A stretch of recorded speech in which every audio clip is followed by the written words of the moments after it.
दुपारी झोपल्याने काय घडते बघा. दुपारी झोपणे चांगले की वाईट? नमस्कार मित्रांनो, दुपारी जेवल्यानंतर खूप छान झोप येते, पण दुपारी झोपणं प्रत्येकासाठीच योग्य असतं असं नाही. आरोग्य तज्ज्ञाच्या मते दुपारी झोपल्यानं पोटाशी संबंधित समस्या जसे की गॅस, अपचन याशिवाय लठ्ठपणा यासारख्या समस्येचा धोका वाढू शकतो. आयुर्वेदात काही जणांना दुपारी झोपण्याची सवलत दिली आहे. त्यात विद्यार्थी, मजूर, वयस्कर लोक यांचा समावेश आहे.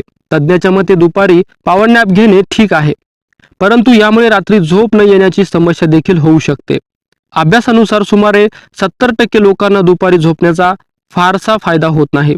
निरोगी लोक फक्त उन्हाळ्याच्या दिवसात दुपारी झोप घेतात. उन्हाळ्याच्या दिवसात रात्र लहान असते, त्यामुळे अनेकदा झोप पूर्ण होत नाही. याशिवाय थकवा येतो. जे लोक सकाळी लवकर दिवसाची सुरुवात करतात त्यांना दुपारी 1 तास झोपण्याची आवश्यकता असू शकते, जेणेकरून ताजतवाने वाटेल.